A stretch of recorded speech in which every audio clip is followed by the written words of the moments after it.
साल था 1980 का, जब दो भाइयों ने खाई गोली और फहरा दिया था भगवा। तो चलिए आज बात करते हैं राम मंदिर के उन असली हीरो के बारे में जिन्होंने राम जन्मभूमि की नींव रखने के लिए सीने पे गोली खाई थी। तो ऐसे वीरों के लिए एक लाइक तो बनता है। तो दोस्तों अब शुरू करते हैं कोलकाता के रहने वाले दो सगे भाइयों की कहानी। 23 साल के राम कुमार और 20 साल के शरद कुमार कोठारी की। दोनों भाइयों के कानों में जय श्री राम का नारा गूंजा और बिना सोचे समझे दोनों भाई 200 किलोमीटर की पैदल यात्रा करते हुए अयोध्या पहुंच गए। और सबसे पहले भगवा फहराने वाले और कोई नहीं शरद थे और उनके पीछे उनका बड़ा भाई राम था।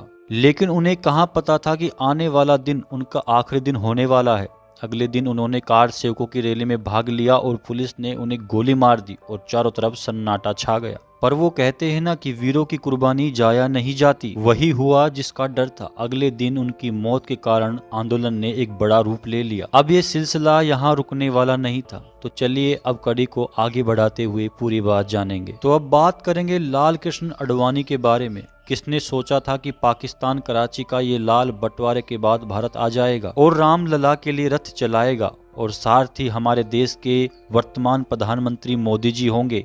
अब इन दोनों राम भक्तों के लिए एक लाइक तो बनता है। दोस्तों राम मंदिर का निर्माण आज जरूर पूरा हो रहा है, लेकिन राम मंदिर का इतिहास इस महारथी के बिना कभी पूरा नहीं हो सकता था, जिसने एक रथ से भारत की राजनीति का रुख मोड़ दिया। जिसकी 10,000 किलोमीटर की रथ यात्रा ने करीब 32 लाख वर्ग किलोमीटर में फैले भारत को ये विश्वास दिलाया कि मर्यादा पुरुषोत्तम श्री राम को उनकी जन्मभूमि मिलेगी और उनका भव्य मंदिर भी बनेगा। सबसे बड़ी बात ये कि सपना हमने अपनी आंखों के सामने साकार होता हुआ देखा है।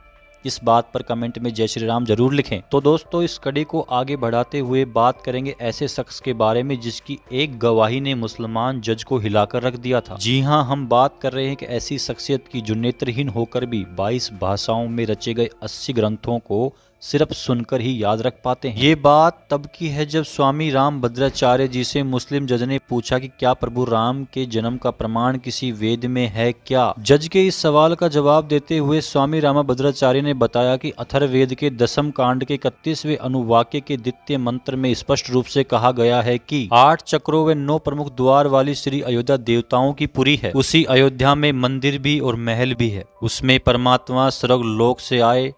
इसके साथ ही यह भी लिखा है कि प्रभु राम के जन्म स्थान से 300 धनुष की दूरी पर सरयू नदी बहती है। कोर्ट में स्वामी जी की गवाही के बाद जैमिनी संहिता को मंगवाया गया, जिसमें जगत गुरु ने जिन उदाहरणों का जिक्र किया था उन्हें खोलकर देखा गया। सभी विवरण सही पाए गए। जिस स्थान पर श्री राम जन्मभूमि की स्थिति बताई गई, विवादित स्थल ठीक उसी स्थान पर पाया गया। ये सब देखने के बाद सभी चकित रह गए थे और आज स्वामी जी की गवाही की वजह से हमें हमारी राम भूमि वापस मिल सकी। तो दोस्तों ये जानकारी आपको कैसी लगी हमें कमेंट सेक्शन में बताइए और चैनल पर नए हैं तो चैनल को सब्सक्राइब कर लीजिए। बोलिए जय श्री राम।